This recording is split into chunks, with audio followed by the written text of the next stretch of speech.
Welcome back to another episode of the Block Runner Podcast. I'm your host, William, always here with your co-host, Iman. What's going on, dude? And on the sticks, we got TJ. Hello. All right, joining us today, we got Knox, the creator of Skullx Infinite. Thank you for joining us, man. Hey, thanks a lot for having me.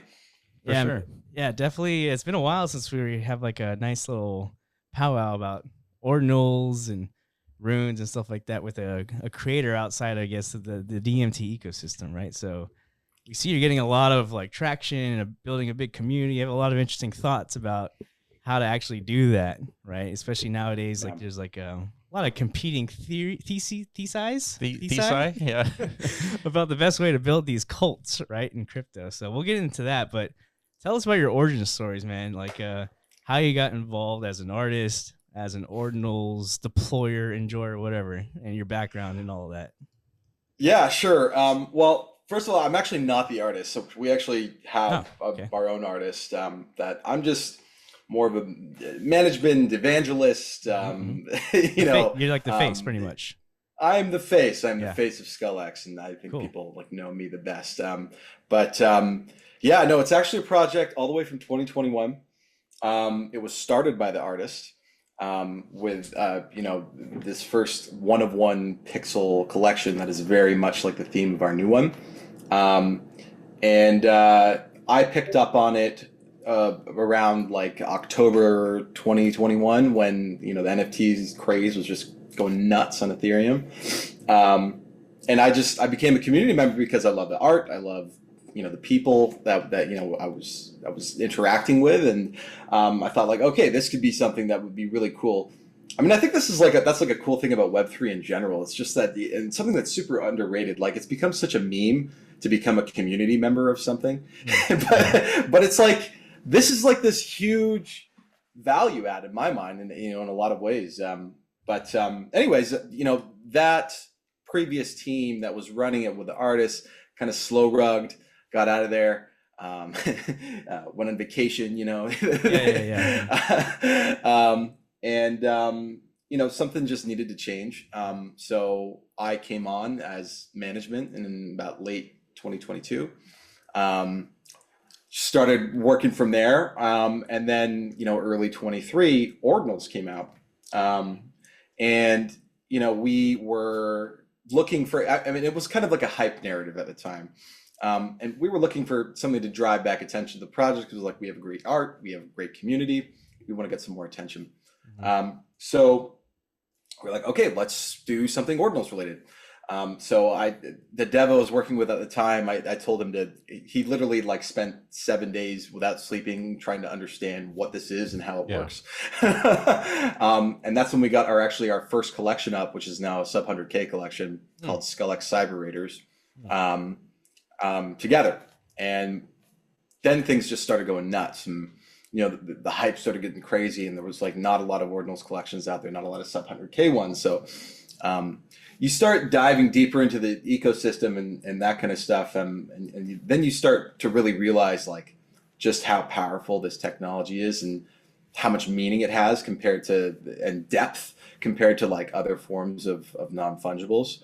But like, yeah, it did start as something like, okay, this is hype, let's do something here. But then, like I said, like, you know, you start delving more into the ecosystem. You start talking to other creators. You start, you know, and like back then when it was like sub 100K was like the thing, or sub 10K, it was an amalgamation of all sorts of communities. So we were all like super, super supportive of each other. Everyone trying to do spaces together, you know, say like, this is what you're doing with this project, and just helping each other out. I mean, I still know, a lot of the connections I made back then, I still know today. I mean, like a lot of them are in the puppets community. A lot of them are in the OMB community, like, or, you know, the DMT community as well. Yeah, no, there's, so, you know, as you go on, you look further into this stuff, you understand the depth and how fucking cool it is. And so we just wanted to explore more of it and maximize as much as we can. So then we created another 666 collection called Hell Raiders, where this was one of the first, it's a sub 1 million collection. we sniped 666,666, and it was one of the first collections to use special sats. So 83 of those sats are on sats mined from 2016 June 6th. Wow. So we were actually one of the first people who did that, actually. And then we got a curse collection because, you know, everyone's doing it, like, we got to get a curse collection for skulls. Yeah. So we now are actually the only block 666 curse collection as well. Oh, wow. Then, yeah, so that's pretty cool.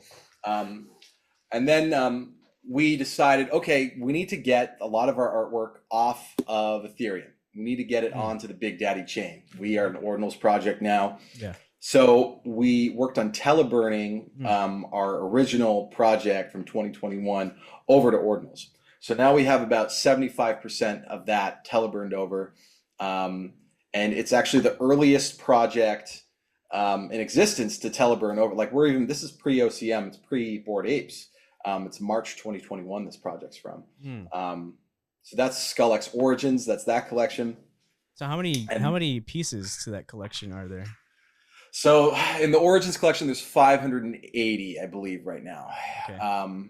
It was supposed to be 666, but they're all handcrafted one-of-ones. Oh, okay.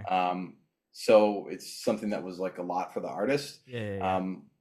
Which is why we started doing stuff with Infinite now, basing that on that.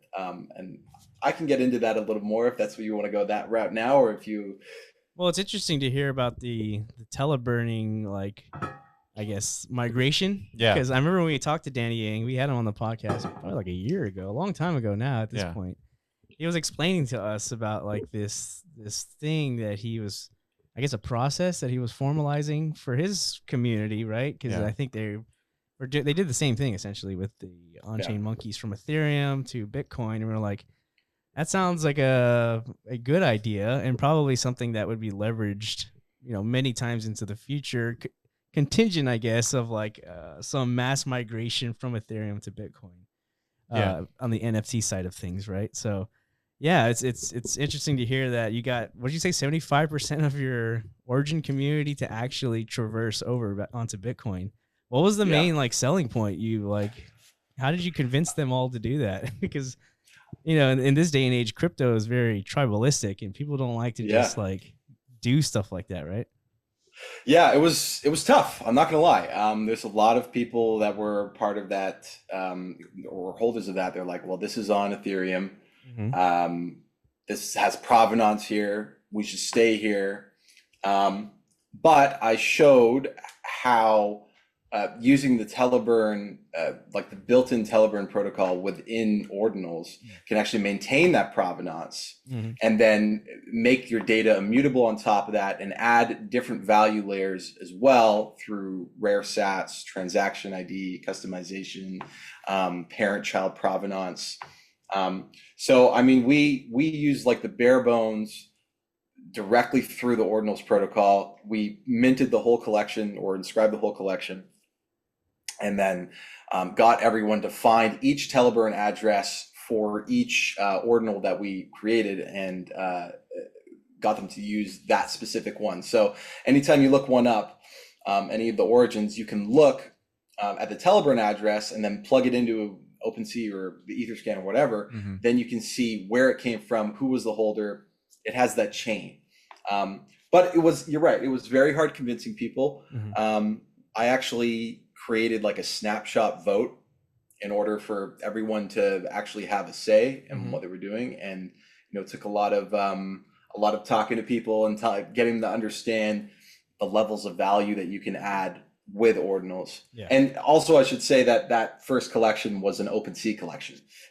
So eventually something was going to have to happen. I mean, I personally believe that OpenSea is probably going to go out of business. And anyone who has like a collection using their, off-chain pointer silliness is basically going to be fucked over. So, I mean, we would have been part of that. Something would have had to change. So I thought that this is the logical next step. This is the thing that will create the most value, provide immutable provenance, and maintain our kind of like Ordinals ethos that we're trying to push forward right now. Yeah. So what do you think then about the state of NFTs? And because you mentioned off-chain pointers and stuff, so what do creators do who, I guess, have like art that has, much larger file capacity requirements, right? Like, or maybe it's not even art in general. Maybe it's like an application or something like Yeah, that. 3D assets like that are Yeah. really heavy or And that in it's very size. difficult to like maintain this type of creator activity on Bitcoin. Like, what would you recommend they do? I guess it's still fit and align with the ethos like that you're describing of like, on-chain maximalism, right? That is part of the Ordinals ethos, but it does have Yeah. its limits, right? Like, what would you say to those artists and creators who are on Ethereum, but are also interested in, being part of Ordinals some way or another? Yeah, I think, obviously, not everything is going to be perfectly translated over with the state of ordinals in general. I mean, like like you're saying, yeah, like some things like 3D assets are a good example of that. That like they're just too big.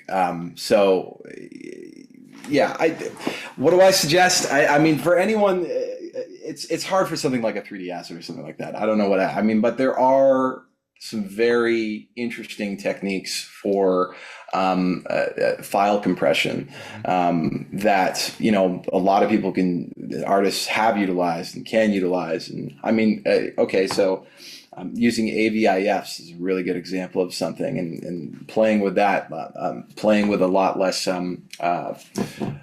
I think Dither is the thing that I think adds quite a bit of file size. But like we've even seen photographers lately that have come out with. I mean, these are huge, beautiful files that have compressed for Bitcoin and look great in my mind.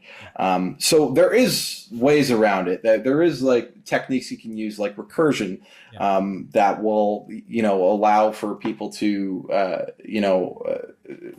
put their assets onto Bitcoin. That's what we did with Infinite, with our Origins collection as well, because they are all one of ones.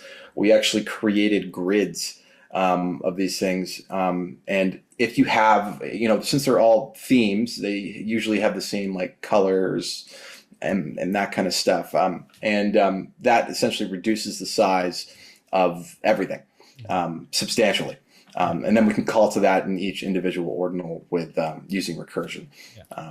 But Yeah, it's not an easy solution. That makes sense. I think recursive is probably the best bet. I mean, you can break down your 3D model into pieces, inscribe each piece, and then recursively build it together into a unified asset. So with a script essentially. yeah, with a script. Yeah. Yeah, this is definitely obviously our area also to figure out, considering we have like significant metaverse development roadmaps ahead of us. Yeah. So it's like, yeah, because we're confronted with this reality, right, of like trying to maintain this alignment with like this on-chain maximalist ethos, but even when it introduces tremendous inefficiencies when you're talking about like the metaverse, right? So in context of that, like if that ethos is to be preserved, the whole Bitcoin ecosystem in general is just limiting itself essentially to only 2D assets. Right? Yeah, I think a demographic will form where they're like hyper maximalist in terms of putting everything on Bitcoin, and then you're gonna have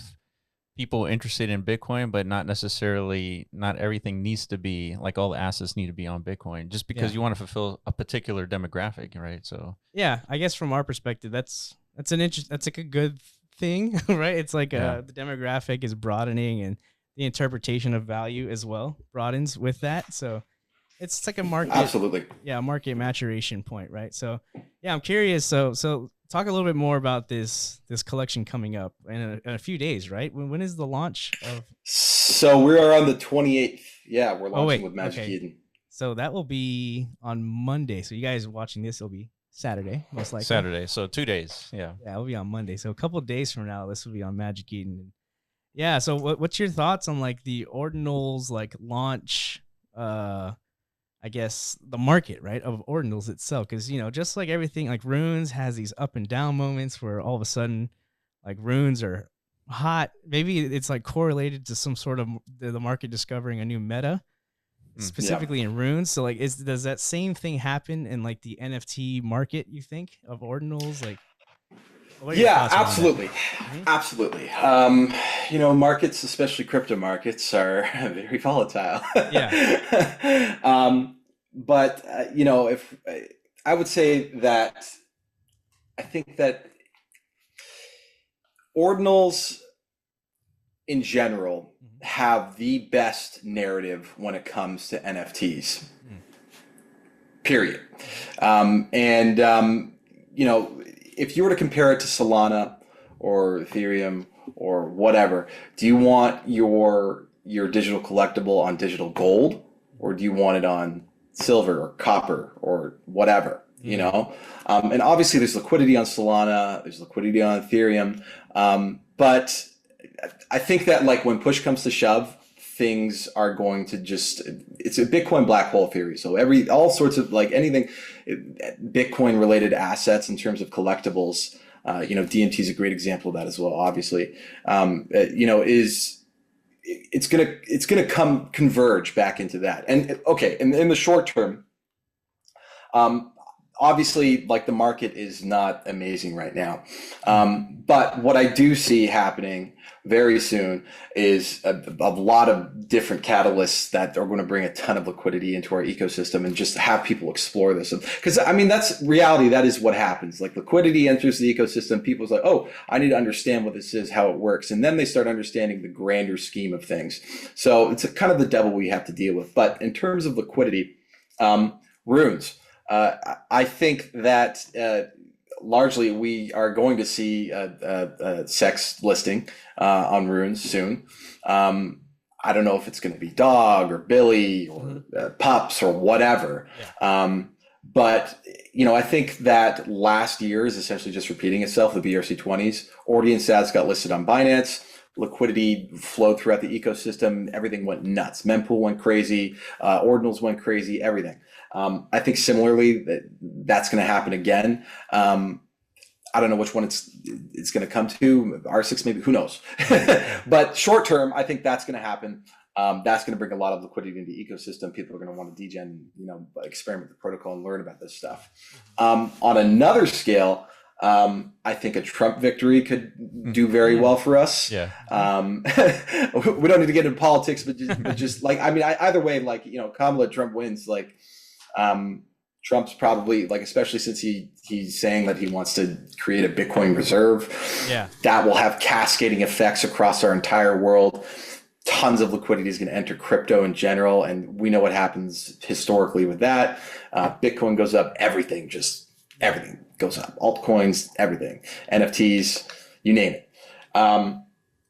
So that's something I think could happen. I mean, obviously, China's pumping their economy right now. The interest rates are coming down. Like, so on a macro scale, I think we're headed into a very frothy 2025.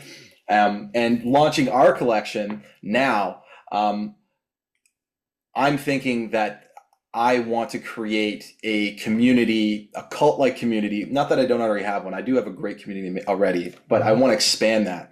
And have an amazing foundation going into this market that I think is going to be very frothy for everybody. And I think like in a market that we value virality, I mean, meme coins is something that is just going crazy right now because the virality of memetics, right? But I think that can apply to other things that are more maybe more serious, or maybe more you might resonate with it for a different reason. And I think that being positioned for that is going to create so much more value than waiting for that to happen and then launching then. Yeah, totally true. So that's why we're doing in my mind a very non-extractive mint where it's going to be 0.000666 is the price for the culture, of course. Yeah. What is that like price out to? I can't do my napkin math like in my head. $40 or so. Okay. Yeah. That sounds. Yeah. That's definitely. Yeah, that was one of the questions I wanted to address, because you brought up memes, and there's definitely like you look at pump.fun and everything, like in regards to like meme tokens, everything has to be like these free launches, and there's a lot of good reasons to do stuff like this, like regulatory for one, right? Yeah. You kind of like you remove the gaze of like any SEC scrutiny when you're like distributing things freely, right? But whenever you traverse that no longer free line, you introduce like just all these new like interpretations, right? Not even just regulatory. It's like cultural interpretations of stuff like that, right? There's like a starting market cap, for example. Well, yeah, then there's market dynamics, right? Even though like a fairly priced mint, you're still like in the micro cap ranges. It's true. There's still like a psychological component for whatever reasons. Like if things aren't free, like they're just immediately it is the market right now, isn't it? It's interesting. Yeah. Everything's got to what be we've free been and fair and otherwise. Absolutely. There's a real like cultural sentiment around that. So yeah, so we're going to talk about memes next, but I'm curious, like from your perspective as a creator, like we have the same sort of interpretation of the market in terms of like finishing all the development before like the start of 2025. And I guess like, you know, for you that it's been around since 2021, like how do you like interpret like development in the different cycles? Is it just much easier to build kind of like you know, a community and a project during the bear cycle, or is it just like significantly easier or better to build it like in a bull cycle? Like what would you say? Yeah, I think that obviously it's easier in a bull cycle. Everyone's looking to speculate and, you know, just be involved with something or something when they want to attach to something. Yeah. However, I think that you can find in a bear market or a bear cycle the people who are passionate about something more than just profits. Right. And two, like people who will be like really solid community members that want to stick it out and they believe in the ethos of everything you're doing. Yeah. So, you know, different dynamics for sure. But, you know, I think that building in the bear cycle with people that are here now really understand the technology, really understand the reasons you're doing everything that you're doing. They want to be a part of it. That can really propel you forward when you get to that bull cycle, instead of, you know, just launching something new. Nobody knows who you are. I mean, most of the people that are minting, they're just like, this is probably going to be a rug. Like, I'll just flip it. I don't care. You know? So it's tough to say, honestly. It is tough to say because you can definitely pull benefits from both. Yeah. But I think that strong foundation is very important. Yeah. I think it's very. Yeah. I can recall last cycle, like most of the unicorns of last cycle, like were actively building during like the bear period, like the 2019, 2020 phase of our cycle, of our whatever, the cycle. And yeah, I think you're right. Like by doing that, you're actually building like true conviction in like the actual product or the output of whatever is being built, right? Whether nowadays, like if it's a meme in the community around that, like they could really rally through, because there's going to be so much noise next year, right? Yeah. Because we've seen a bull market before. It's actually insane how much shit is happening all at once. I mean, it's already kind of getting there if you're trying to understand the meme market, right? It's just seems like a new meme meta like emerges every week. Yeah. On all these different chains, you know, stuff's happening on Solana. There's some things happening on ETH, even here on Bitcoin, right? So it's hard to keep up, but imagine a full-scale bull market. It's going to be that times like 100. Yeah, 100%. Right. So a good thing. So what do you do as you're about to have a much expanded community here in a few days?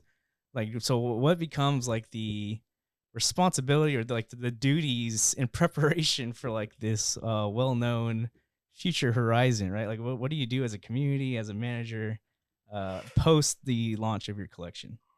Yeah, I think that it's just perpetuating what truly gives value in this market, and having everybody understand that and setting expectations that are realistic for everybody. I mean, genuinely, like I can sit here and bull post ordinals in my collection all day, every day, forever. Yeah. But unless we have like everybody working towards that goal together, it's not going to mean anything, you know? So, I mean, realistically, I think just setting those expectations, like we need to work together with this to really push this forward.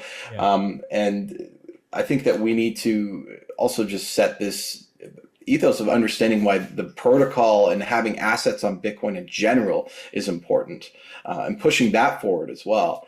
But you know, like it's really hard. It's really hard to say, like, you know, like what value can you bring in terms of building? I feel like, you know, like a lot of the time, there's projects that come out and they say, we're going to give this speculative thing and that thing for you to speculate on. And I mean, like already, like I've been on so many spaces, et cetera. And, you know, I get people like, what, so what are you going to do to pump my bags? Essentially. It's like nothing, man. I'm providing you an amazing digital collectible that, like this, no one's seen anything like this collection before, and you know, you have to get behind that as well as me. I mean, I'm obviously not going anywhere. I want this to succeed. I'm going to be here, you know, pushing as hard as I can. But we need everybody, kind of thing. So I think just like having everybody understand that and you know, working together is going to be, I mean, because this is what happens with meme coins, right? You know, exactly. Everyone gets on the timeline, moodang, like everywhere. Yeah. You know? Yeah. So what would you say, Knox, like kind of like the ethos of memes right now? It's like, you know, with Murad's like presentation, I think that was, from my perspective, like the inflection point, because Iron and I, we've been talking about memes for a while, not like getting deep into them, but like the concept of memes. And I was on the side of like, you know, yeah, memes are going to take off and it's going to have its time, but it's not going to be like that big of a deal. But now with Murad's like presentation, I think it is going to be a big deal, because not because of like memes itself, but because of this like mental shift that I think is occurring. So like you know, as a creator that like yourself, like you're putting effort into a particular collection, and then you see like memes where it's seemingly a lot less effort and more sort of like a random occurrence. Like how do you like interpret the market sentiment from that perspective? Like, do you like lean on the meme side, or do you kind of focus on like the community and the growth and like have kind of like an aligned community for like a specific piece of art? Like, how would you interpret that?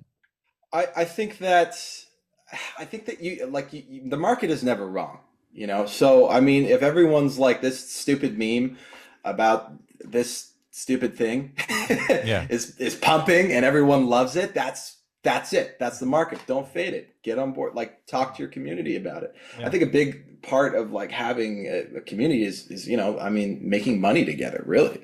I mean, that's a big one. That's a big reason why, like, you know, like my community has stuck around so long as well, is because like we hit Ordinals early. We got tons of airdrops. We hit a lot of the collections early. And a lot of us did quite well. So stay on top of that stuff. And then as well, push, you know, everything that you stand for on top of that. But I think that it's important to, you know, recognize everything that's going on in crypto as a whole, 100%. But, you know, also like, you know, saying like, okay, this is what I fuck with though. This is my collection. This is my community. We like this, we like that, and we do this, you know, join us. Or don't, whatever. It's all good. Yeah. I think that's probably the best interpretation. So it's like, once you have your community and the market is saying memes are the thing, I was like, well, what can your community contribute as far as a meme to like collectively like push together, right? Yeah, it's just there are some difference in dynamics, right? Which like Murad kind of presented between, I guess, like meme communities and like NFT communities. Right? One of the ones that stood out to me is for sure like holder count, right? Yeah. Typically NFT communities, they range anywhere from like, I don't know, a few hundred to like top end, maybe 5, 6, 7,000 people, right? Just because of the prevailing meta from last cycle, right? 10K is like the thing. Yeah. Right. Yeah. So the impact of that is obviously much less than what you could do with like a fungible token, right? Where you can get into the hundreds of thousands of a holder count, right? So your shill army essentially becomes like massive, right.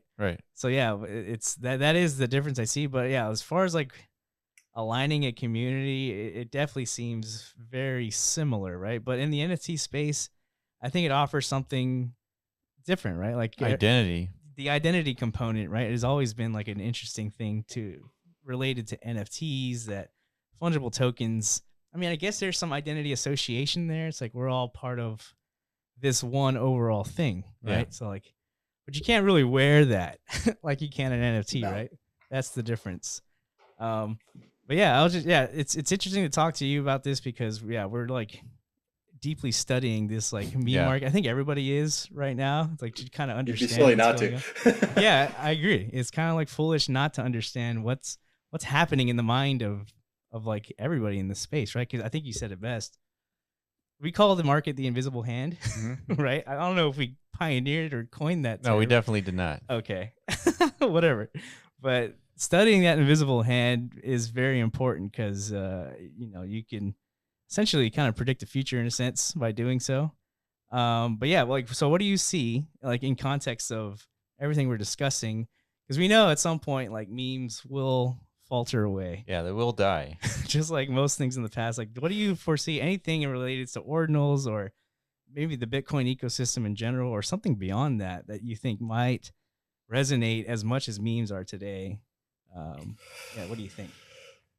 Yeah, no, it is very hard to predict the future. I mean, I would say I'm very tightly aligned with everything to do with the Bitcoin ecosystem in general. Mm-hmm. I think that you're right about the holder count thing, but if you think about development on Bitcoin in general, I mean, we have some very interesting things coming with OpCap potentially being a soft fork, allowing for, potentially like ZK rollups with the L2s, like legitimate ones, not just multi-sigs, the potential for AMMs. So like DeFi on Bitcoin would be crazy. And then when that happens,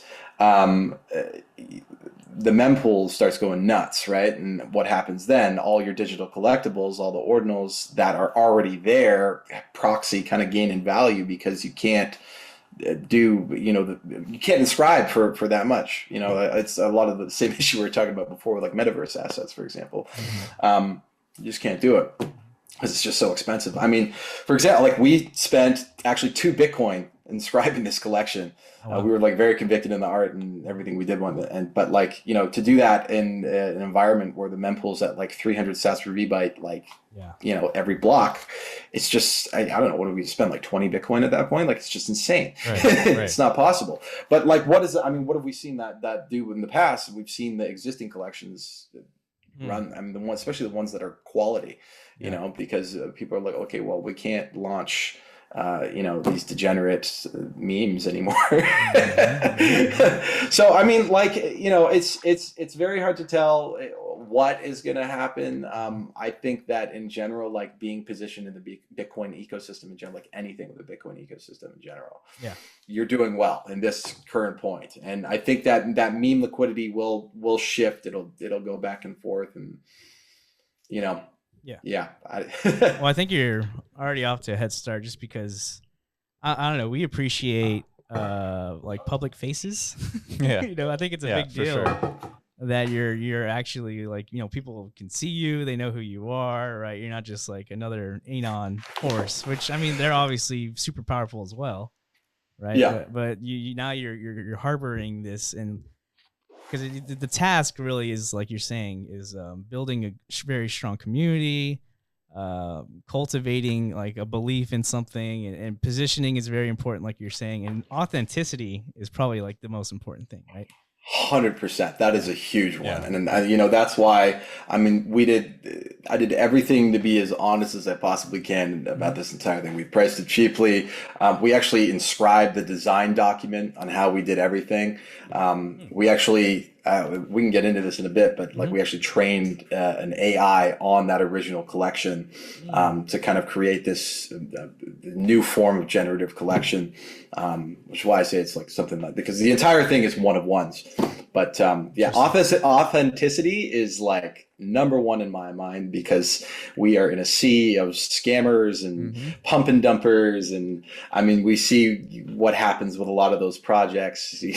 People just quietly sell and move on to the next pump and dump, so that is not what I'm about. I want to, I've been here since the start of Ordinal, so I want to keep building and creating something incredible. Yeah, I mean, that's largely, whatever brand that we've created, it's been built on authenticity just because like you're saying, there's so many scams out there. The challenge is like sifting through everything that's happening and trying to pick the gems. Yeah. And there's really not a whole lot of gems. Like we've been researching crypto for a while, and this is the first cycle where we've spent the most time wondering is like, what is the thing that's going to capture like the attention of like retail? And it hasn't been a lot of options, right?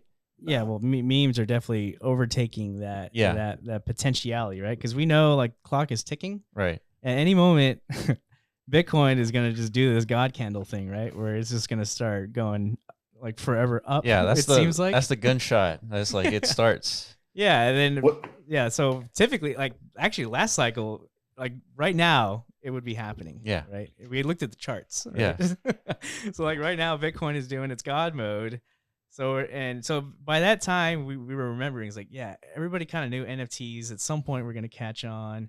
This DeFi thing was looming. So there was a lot of like obvious candidates as far as like, what's going to bring people in and be interested beyond just Bitcoin. But yeah, like you're saying, it's a little harder this time around. Yeah. But memes, I think, have for sure displayed itself. They're the latest entrants from our perspective on like the thing that's going to capture retail. But like right now, it's going to be a combination of AI, ordinals, and then now memes. And those are the three things that we've discovered to be like the new sort of narratives. But yeah, it's like sifting through all the scams and like there's so many things that we need to like help navigate the community towards a little bit more substance. And memes is like the weird thing from our perspective because they don't have much longevity. And like I find it interesting, like Murad, he's like he tweets things like have conviction and believe in something and buy and hold, which is like not. It's interesting though because they are kind of like almost more authentic because True. They're basically saying, yeah, this is literally all just virality, and we are going to dump on your head, and this is pretty much a scam. That's like, true. You're buying into a Ponzi, like so. It's just instead of it being like we are gonna make you speculate and build on X, Y, Z craziness. Right. So you're saying let's pump our bags. Yeah. So you're saying inverse Murad. He says buy and hold. He's like do the opposite. Yeah, buy and get out as quick as possible. Yeah. Yeah, well, for most, I would say, honestly, there are some like very strong memetic communities out there. I mean, and even on Bitcoin, like the dog Go to the Moon called it's a cult. Like they are like free and fair movement, like all in, like like Billy. That's another great one. Pups and the Puppets ecosystem is just nuts. But no. So buy and hold some. I don't do most. Trade it. That's what everyone's doing. So what are the things that people should look out for? Like if you want to partake in this basically musical chairs game that we call like our today market, right? Yeah. Like you said, memetics. Because from what I see, a lot of these memes that specifically on Solana, that ecosystem. It's almost like it's for sure manufactured lightning in a bottle, meaning like these aren't things that have been like looming for years, like a slow tech buildup. Yeah, like the AI token, right? Goatsius. Yeah, like these things they manifest and they've reached like $1 billion status like within a week. So it's almost impossible to like catch one of those, but obviously still possible. Some do. Yeah. Right. So in context of that, maybe not just meme tokens, but also like NFT projects. Like, what do you think people should be looking out for as like signals? Cults, though, more than anything. I mean, that's what this stuff is. There's cults forming around them, and I think that Murad says that as well, right? Yeah. People who want to evangelize that thing and say that like this is something that I really like the ethos of it. I mean, OMB is a good example of that as well. Like, they go deeply into like the lore of Bitcoin and free Ross, and this is important because it's the financial system is completely fucked, and like that.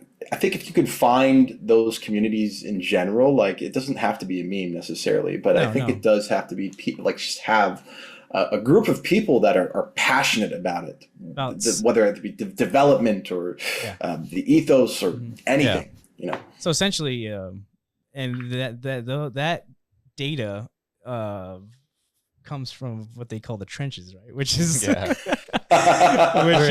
which is what, like, basically Twitter, and like, where are these cults meeting? In other words, you know, where do you find these Twitter cult Spaces? Meetings? Twitter Spaces? Yeah. Is that what? Yeah, that's part of it. Twitter Spaces, Twitter in general.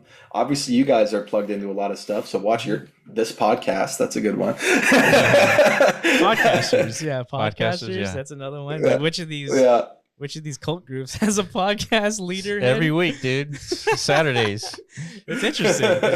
It's interesting. Like, we talked about, like, you know, a long time ago, like before memes became a thing. It's like because we've been building a community for like years now. Like, in our community focus is obviously metaverse driven, because like we have pretty obvious conviction in our mission and our ethos. We've been developing in the metaverse space for almost 6 years. That's right. So it's like we haven't really deviated from that. It's just now we're here on Bitcoin, kind of expanding that belief, that thesis, and applying it to like what exists as far as infrastructure, which is still severely lacking, right? Yeah. But nonetheless, like back in the days, like, man, it feels like we're kind of building a cult in a sense, right? Remember, we're like, it feels, and we felt a little weird about that. It's like, man, but all of a sudden, like, the entire like market now is like actively agreeing, like, that's what you should be doing. Yeah, joining cults. Yeah. I mean, cults. A lot of what you're saying, Knox, it makes sense. I mean, from the perspective of like discovering what's new out there, that's why we like Bitcoin and Ordinals, is because it is that new thing. And for a large part, that's why we like DMT as well, just because we're leveraging Bitcoin in a different way. And we created a framework that allows people to just point to data on Bitcoin, and then that is what dictates, for example, the non-arbitrary supply of a token, whether it's fungible or non-fungible. And then its occurrence of that pattern again in the future, let's say 100 years from now, that pattern occurs again, well, you have a new art piece, right, dictated by Bitcoin. And so I think, you know, discovering these narratives is sort of like what keeps us motivated to like finding what's new out there. Yeah. And Ordinals is that, and kind of leveraging Bitcoin from that perspective is what's interesting. Yeah, it's an interesting thought, because we always ask ourselves this a lot, right? Is like, is it because it's all on Bitcoin? Is that a strong enough narrative, you think? Like, are people going to gravitate towards, I mean, we thought for sure it is. That's what got us involved, right? Yeah. It's like, just thinking about that idea all the way back 100%. In like February of last year. It's like, dude, it's Bitcoin. Yeah. Right? It's like, because I hated Bitcoin. Traditionally, just it was never, I never thought of Bitcoin and thought of anything interesting. Silly man. Well, until Ordinals, right? And then it's like, hold on a second, like, things can be built on Bitcoin, like, that's wild. So that resonates with us, like, crypto nerds, I guess, crypto geeks. But do you think like that would actually, like, people, you know, the degens, like, are they actually gonna care? You think? Absolutely, yeah, absolutely. I mean, like you guys have said, it's a lot of this is narrative hunting, right? What has the best narrative? Assets on Bitcoin, DeFi on Bitcoin, and obviously, like, you know, in its current state, it's not ideal, but you know, development is happening every day, and I think we are pushing. Like, when Ordinals came out, not necessarily when they came out in December of 22, but when they really started catching on, that started this huge ethos.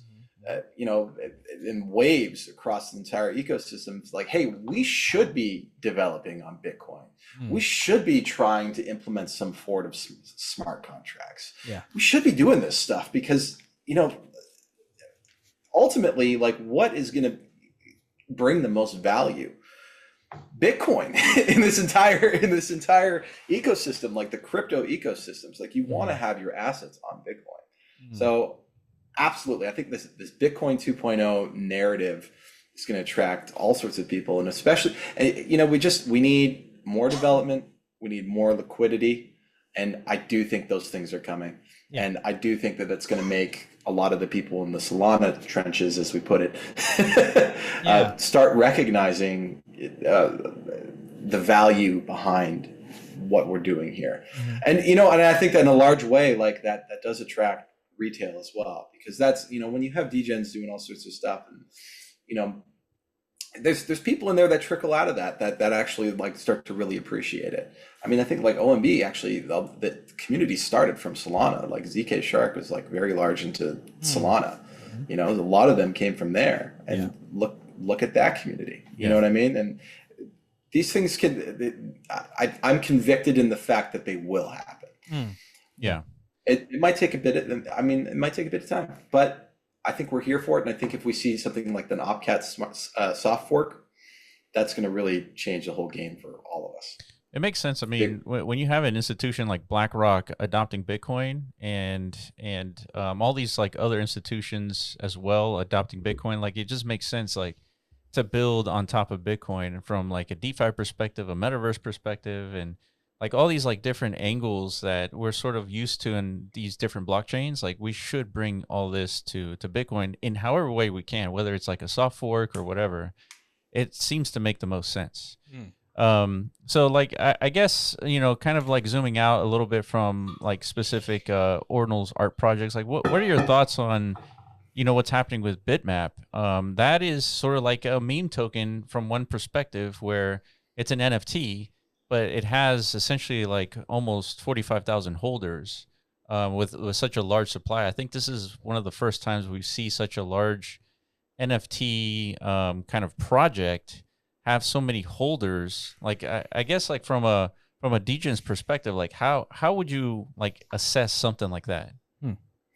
I think I think it's very much based on like how cultish the whole, and when Bitmap came out, it was a cult, man. Like there was spaces every single night. I want to do this I want to develop this, I want to do that. It was like people's imaginations were going crazy. Like bitmaps were the thing.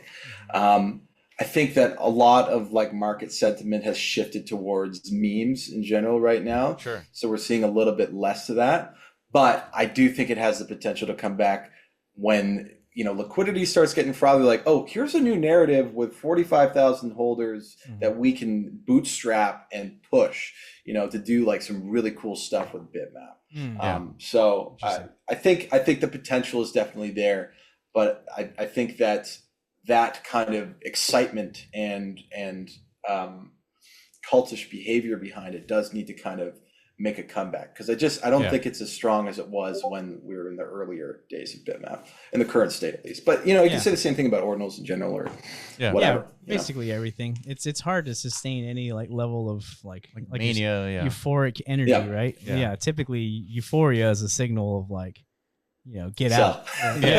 Typically. So you're right. And then a lot of the euphoria, like you're saying, it's people's imaginations going rampant, right? And that's what Bitmap is, why it's so exciting, because it's literally just a text inscription that non-arbitrarily generates like these images of square panels that are interpreted as parcels now land on Bitcoin, right? That's never been achieved, and it is a whole new narrative. It's a whole new thing. But like I think I remember Trevor kind of like warned us of this in like these early Bitmap spaces where like we were in there kind of like trying to explain to the Ordfluencers like why Bitmap shouldn't be faded, right? Yeah.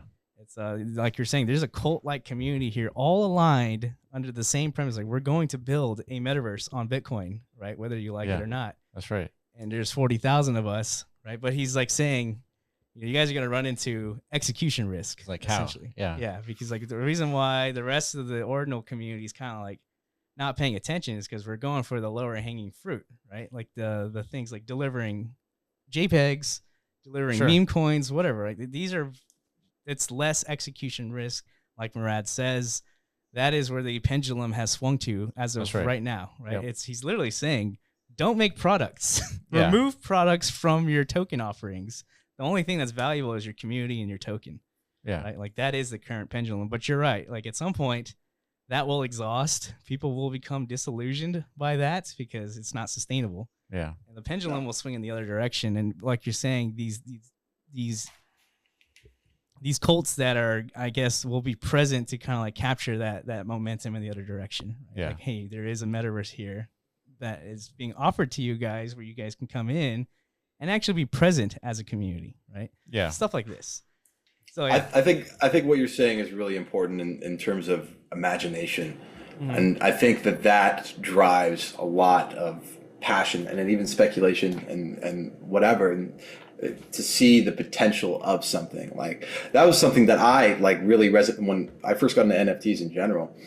I was my imagination was going wild. I was like, oh, this could be a whole universe or IP or something. I could do this with it, and I really like this character because of this and Yeah. these traits and whatever. And this collection is doing this. And Yeah. with Bitmap, I think you guys really plugged into that with like the potential of what can. But yeah, he's right in terms of the execution risk. Absolutely, because when you build anything in crypto. It's just become like the thing of like you build something and then everyone's super excited about it and then disappointed no matter how amazing it is or how much effort you put into it or anything. So the idea of that thing is always has so much more value. But like I do really think that that could make a comeback, and Bitmap is a great candidate. I think Murad, I mean, he's right to a lot. To a certain extent in terms of like when you build a product or utility, like there's a sort of a ceiling, but he also says it also creates a floor.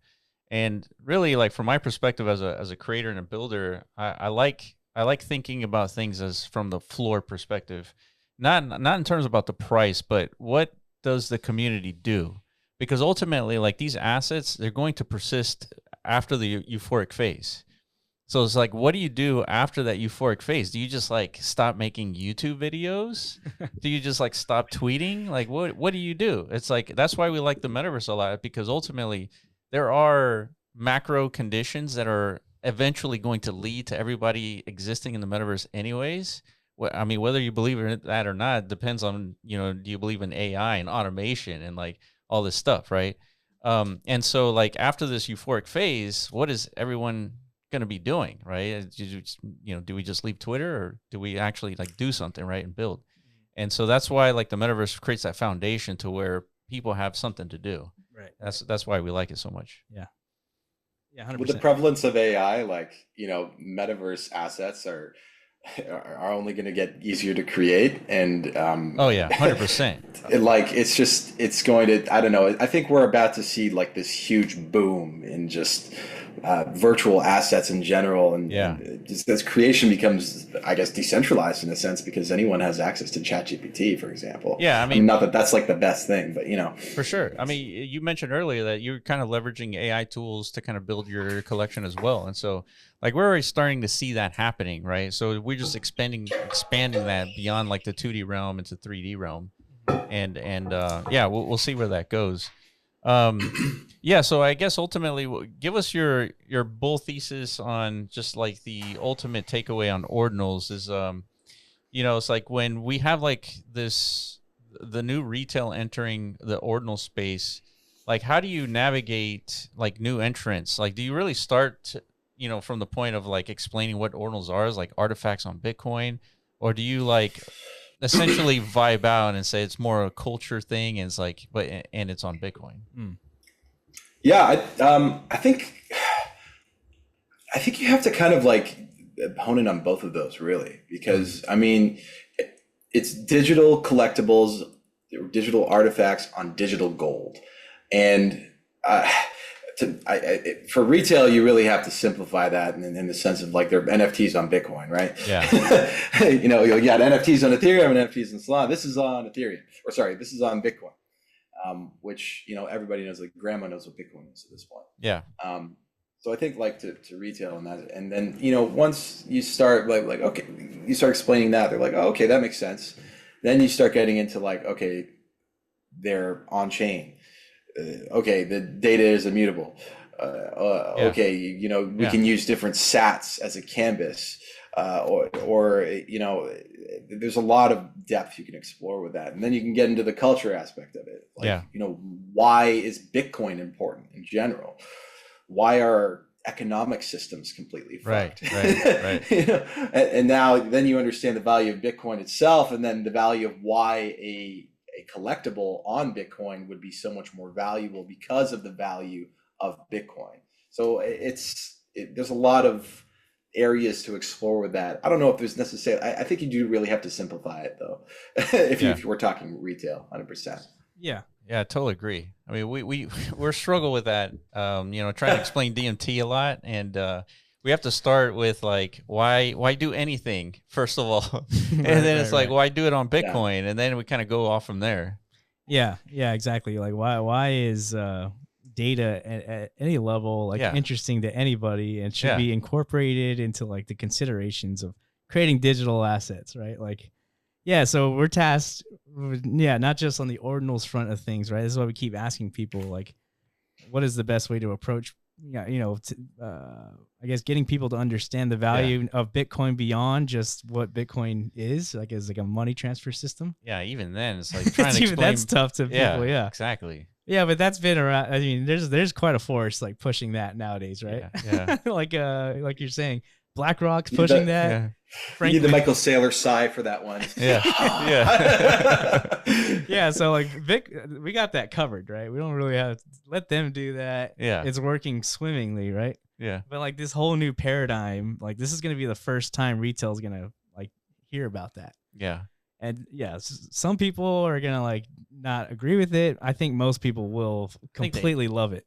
I think it's a no-brainer. I think anyone who's heard of NFTs, you just say NFTs, but on Bitcoin, like it's in the bag. Yeah, and then from our perspective, it's like NFTs made by Bitcoin. Like that's kind of where we're going with the DMT, like easing things down into like a one-liner. It's like, oh shit, that sounds cool too. Yeah. Right? So yeah, it's interesting. Like all this, it really is just it's an interesting, like these bear periods are usually the most interesting periods to us. Yeah. It's where you want to be like really studying this space and the evolution that's happening within it, right? Because again, whatever the bull period comes in, it's truly mind blowing what ends up happening, right? Like I think back to the days of like early Axie Infinity or something like that, where we were watching like 20, 30 people like in a tournament playing with these little fucking puffball creatures and like competing for very small prize. Like, what are these guys doing? Yeah. And then fast forward a year later, there's like several million people doing this. That's right. And there's like an entire country. There's countries paying like bills their economy is like lifting, quitting their jobs. Yeah. It's fucking insane but in the moment you don't realize how insane that actually was. Right. You look back, you're like, oh, this is it. This is the future. Like we're here.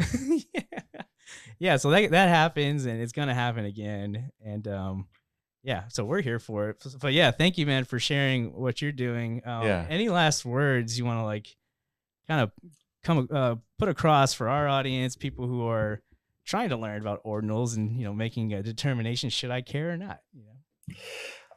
Yeah, absolutely. I think it's the best narrative when it comes to non-fungibles in general, and it has the ethos of Bitcoin behind it. My collection comes out in a couple of days from this podcast, and it's something that I think no one has ever done before.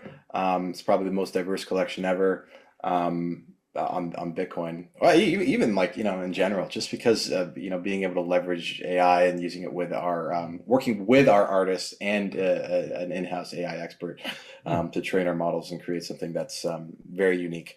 I think this is the future of generative collections in general. Actually using it as a tool rather than as something to replace an artist. I think that the artist can work with it, and putting that on Bitcoin is like perfect. This is the kind of thing it's not going to be possible, I think, even in the near future, as we get to a much frothier market. Like, you're just not going to be able to create high quality collections with a lot of frothiness. It's just the fees are going to be too high. So, this is one that you can get in for super cheap, and with a founder that doesn't rug and has good connections, like being on the podcast with these awesome folks making DMT and Bitmap and all sorts of other crazy metaverse stuff that we could potentially collaborate on in the future as well. So, hell yeah, we'd love to have what you're creating in some form or fashion like present within this metaverse ecosystem that we're developing, because the opportunities are so large, like avatars. There's deploying that content in the metaverse itself. As like maybe functional apps that somehow your users can interact with, and there's all kinds of different verticals of exploration that I think a lot of ordinal artists should explore. just because 100%. I think this whole bitmap ecosystem, it's not obvious yet, like how important it is to like the overall narrative that's forming here, like not just on Ordinals, but like the whole Bitcoin thing, right? There's going to be a Bitcoin wave. And based on what's developing on bitmap, it's the most interesting metaverse experiment that we've seen in the Web3 biggest space. metaverse. Yeah, it's the biggest already. Yeah. And like we're saying, we're The just most decentralized too. Yeah. And we're just now entering like actual delivery phases where not just us, but other developers are starting to deploy tools and infrastructure and different platforms where people can actually take advantage of that and start being present like within Bitcoin space, right? So yeah, at some point that's gonna like bleed in to everything that's happening in this bull market. But yeah, we are definitely down to collaborate with you or any Ordinal artist who wants to like explore this whole new avenue, right? Yeah, for sure. Well, I'll say that like you said, leveraging AI allows you to do some really crazy stuff. So maybe this is some alpha, maybe not, but 3D assets are very easy to create from this model as well. And I'll leave it at that because I don't want to give too much away. We must explore. Yes. We must explore. That's right. Yes. All right, Knox. Thank you so much for your time, dude. I really appreciate it. So the mint is October 28th, and on Magic Eden, correct? On Magic Eden, that's right. So yeah, I appreciate your time and everything. Hopefully we can have you come back on to discuss like the post-min and all the activities happening on Ordinals again. For everyone watching, all the links will be in the description, and I appreciate you guys, and we'll catch you in the next podcast. Peace.